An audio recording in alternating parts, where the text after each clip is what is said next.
Крым – это целый мир в миниатюре. Он настолько многолик, что поездки в разные его концы похожи на путешествия по разным континентам.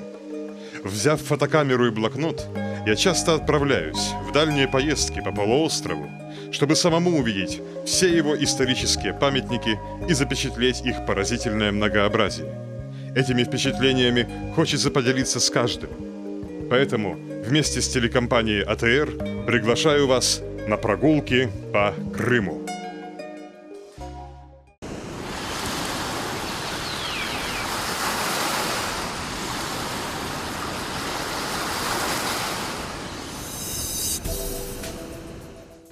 Побережье степного Крыма, где тысячелетиями навстречу друг другу катятся белое кипение морской пены и серебристые волны ковылей, где в небе ни на час не утихают воздушные бои между морскими и степными ветрами.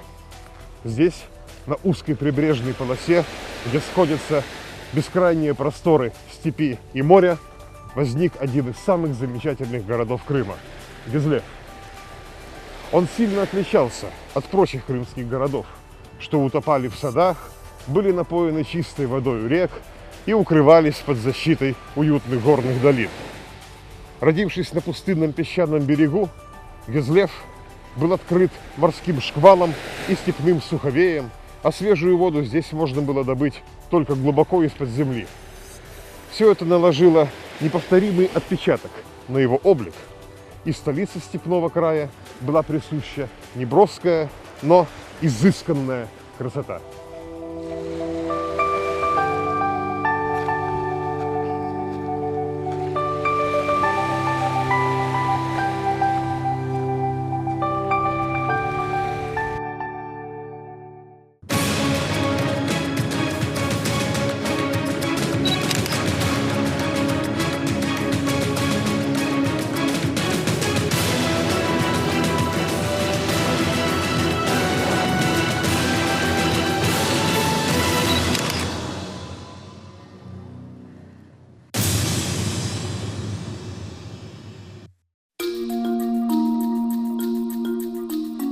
Точное значение названия Гизлев не вполне выяснено.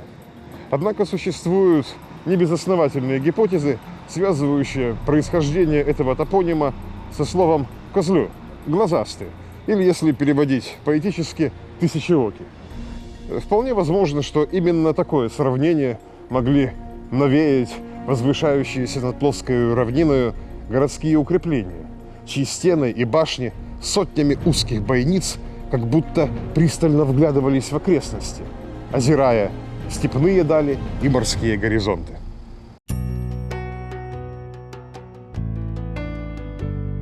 Сегодня уже не столь просто представить, как могла выглядеть эта всевидящая крепость, ведь от нее не осталось и следа. Причем последние ее сооружения были разрушены сравнительно недавно, в конце 50-х годов. Однако, к счастью, в городе живут люди, которые пожелали и сумели вернуть ему хотя бы часть исконного колорита. Эти люди несколько лет назад воссоздали главные городские ворота Гизлева – Одун Базар Капысы, ворота Дровяного базара. Через них мы, подобно путешественникам прошедших столетий, и войдем в Гизлев, первым делом нанеся визит к хранителям ворот.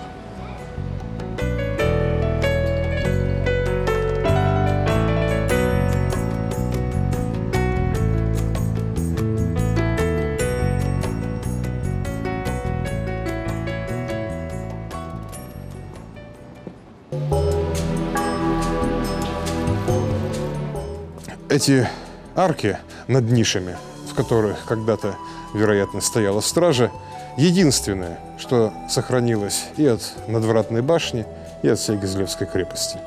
Все остальное здание было восстановлено энтузиастами с нуля.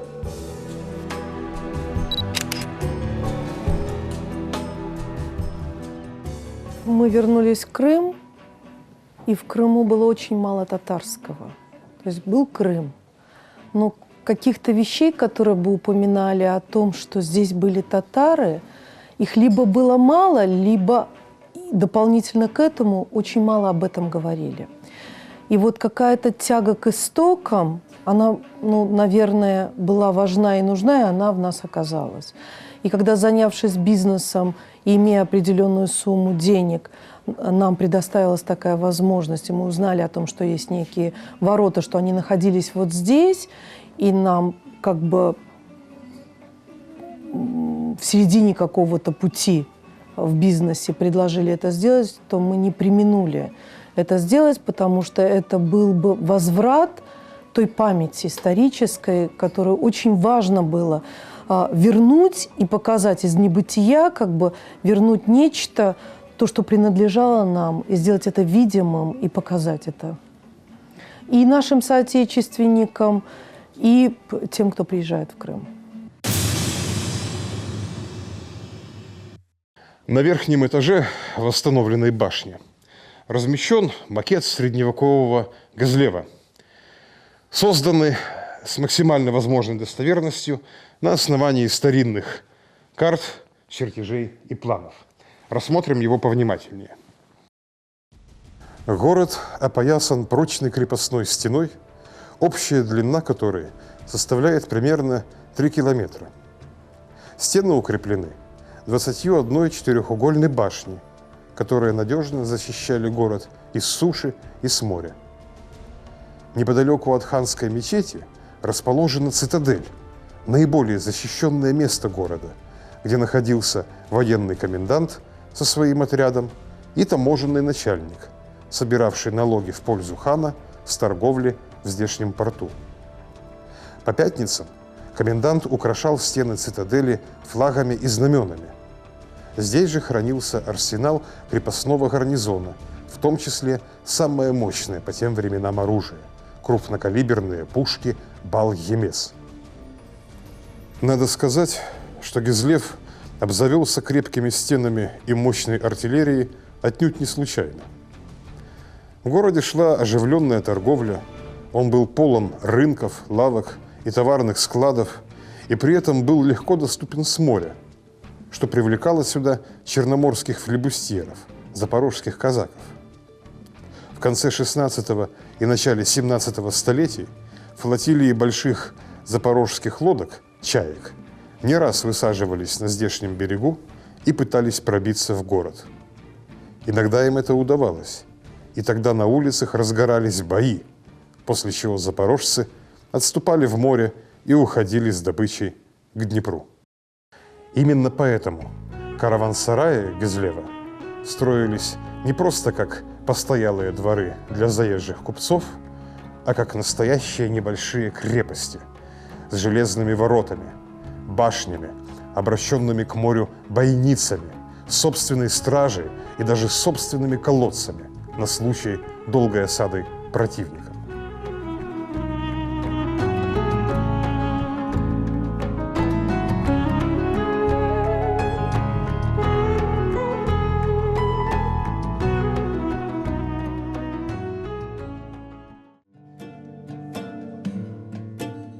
На надежные засовы закрывался и сам город. В его крепостных стенах было 5 ворот. Помимо Одом-базара Хапысы, ворот Дровяного базара, существовало еще 4. Ат-Хапысы, лошадиные ворота, Искеле-Хапысы, портовые ворота-лестницы, Ахмала-Хапысы, ворота Белого Муллы и Топрак-Хапысы, земляные ворота. Примечательно, что на всех этих вратах был высечен в камне какой-либо символ. На одних это была ханская тарак-тамга, на иных голова, грудь или живот человека, то есть разделенная на части фигура. Смысл этих знаков остается загадкой. Вероятно, стоит вспомнить, что необычные символы можно было видеть в прошлом и на стенах Перекопской крепости. Барс, собака, слон, сирена. Вероятно, за этим стоит некое давно забытое поверье или обычай. Отрадно, что современная Евпатория пытается помнить о своем историческом наследии. Например, здесь мы видим памятную арку, установленную примерно на том месте, где когда-то находились Ат-Хапысы, западные ворота Гызлевской крепости.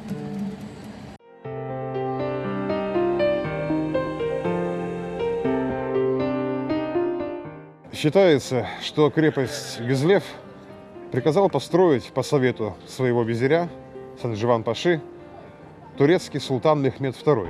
Тот самый, который присоединил к Османской империи все остальные портовые города Крымского полуострова – Керчь, Кефе, Судак, Балаклаву.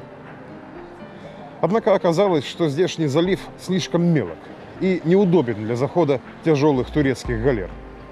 Вероятно, это стало одной из причин, по которым османы не стали претендовать на владение крепостью Гизлев и предоставили ее в полное распоряжение гераев.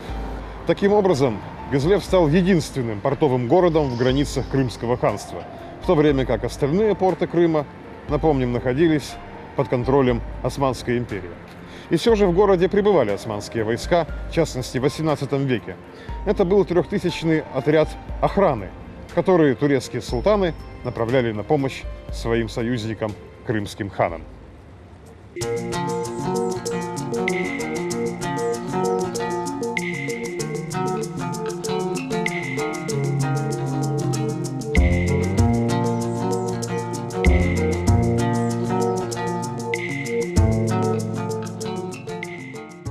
Гизлевский порт действительно отнюдь не был самым лучшим в Крыму, ведь здешняя гавань беззащитна перед западными ветрами.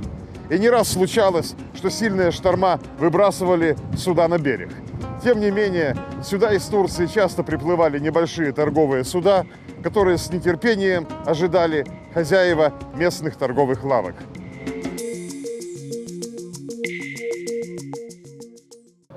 Но жители города сумели извлечь преимущество и из этих свирепых ветров, что не утихают над здешними равнинами.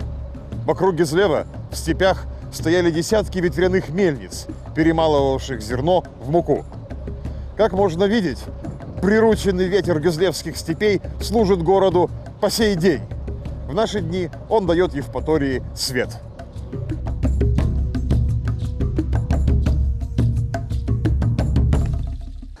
Гизлев был расположен в засушливой и безводной местности. Тем не менее, в городе было несколько бань, 7 больших и 20 малых источников. Откуда же здесь бралась вода? Она поступала из глубоких подземных скважин, находившихся в нескольких километрах за городскими стенами. Лошади вращали вал большого насоса, и вода текла в город по хитроумной системе подземных галерей и гончарных водотоков. Эти галереи, числа и направлений которых уже никто не помнит, густо пронизывают скальный грунт под Евпаторийскими улицами. В Евпаторийском краеведческом музее хранится интересный экспонат – деревянная скульптура, обозначавшая вход в женское отделение городских бань. Когда-то рядом с этой деревянной дамой стоял и усатый кавалер, указывавший путь на мужскую половину. Бань в городе было несколько, и во времена Крымского ханства лучшими из них считались бани Сахиба-Герая, поблизости от ханской мечети. Примерное представление о том, как они выглядели, может дать интерьер сохранившихся турецких бань. Сейчас они реставрируются, однако еще в конце 80-х годов эти старинные сооружения использовались горожанами по своему прямому назначению. В нынешней Евпатории не сохранилось ни одного древнего источника. Зато уцелела мраморная плита самого главного из них. Датированная 1651 годом, когда-то она украшала главный городской фонтан Ислама III Герая, а затем, видимо, после его разрушения, была вмурована в стену ханской мечети. Целый ряд сооружений в городе носил название в память о ханах, которые жертвовали средства на их постройку. Бани Сахиба-Герая, фонтан и караван-сарай Ислама Герая, мечеть Девлета Герая.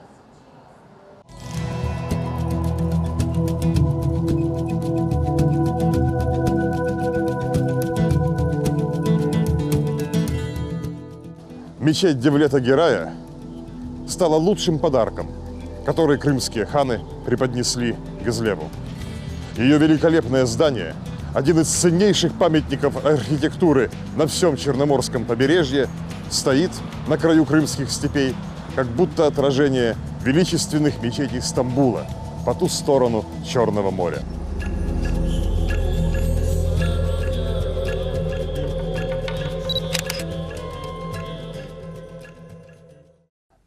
Сходство со Стамбулом не случайно, ибо это здание сооружено выдающимся османским архитектором XVI века Хаджа Синаном, тем самым, кто возвел всемирно известную стамбульскую мечеть Сулеймание и много других прекрасных построек в Османской империи.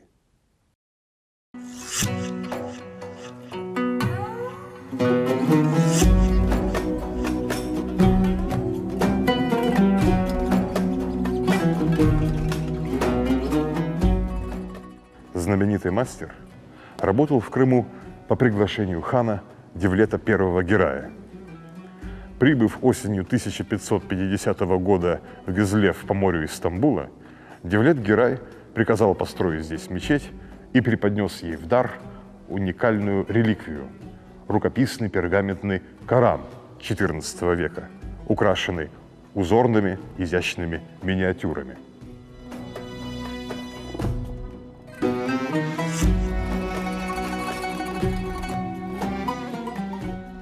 Редчайшая книга, которая уже в советское время оценивалась в 300 тысяч золотых рублей, то есть, по сути, дороже, чем все здание мечети, хранилась здесь до 1920-х годов, когда она была изъята и передавалась из музея в музей, пока, наконец, в 1942 году не была потеряна во время бомбежки.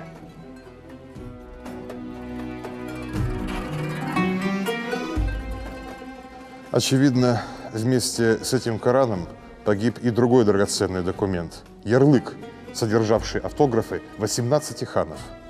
Он был выдан при основании мечети ее первому настоятелю эмир Хатипу в том, что его дети имеют право наследовать его должность. С тех пор, на протяжении 2 столетий, эту привилегию потомков эмир Хатипа собственноручно подтвердили на полях ярлыка 18 ханов, следовавших из Стамбула в Бахчисарай через Гизлевский порт.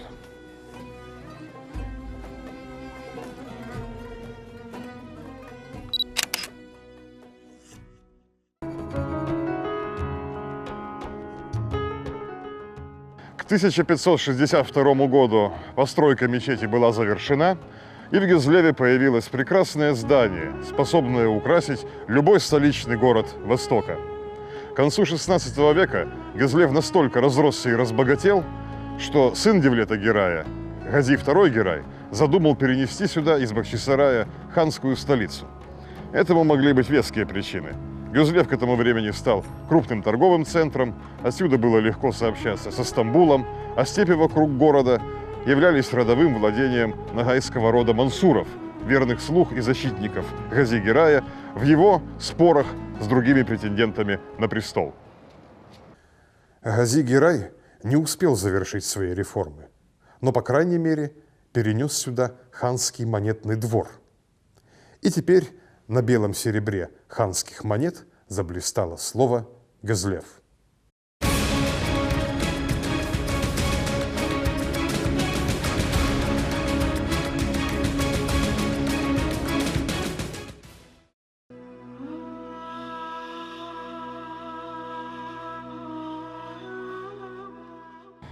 Рассказывая о памятниках старого Гизлева, трудно удержаться от частого повторения таких слов, как «единственный», «уникальный», «неповторимый».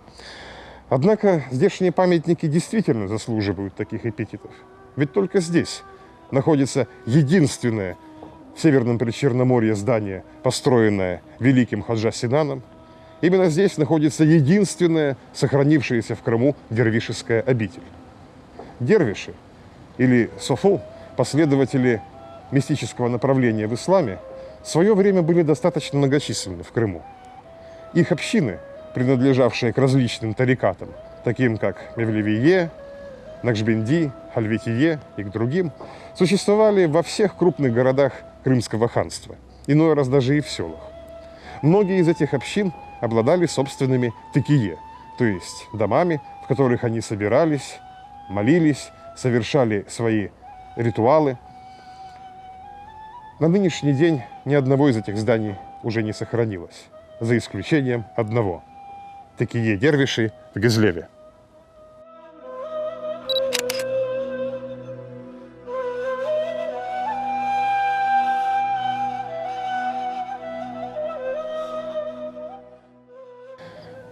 В этих 19 тесных аскетических кельях и обитали гизлевские дервиши, отшельники от внешнего мира.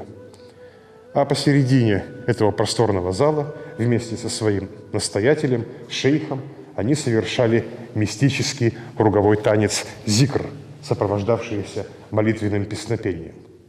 Керамические сосуды, вмурованные здесь в стены, усиливали голоса, создавая удивительный акустический эффект.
Таков был в общих чертах облик города, вставшего на узкой границе между степью и морем, между летним безводьем и зимними штормами. Сумев выжить и расцвести между этими двумя суровыми стихиями, Гизлев обрел свой неповторимый облик, выковал свой уникальный характер, характер твердыни, смело вглядывавшийся тысячами очей в необозримые горизонты.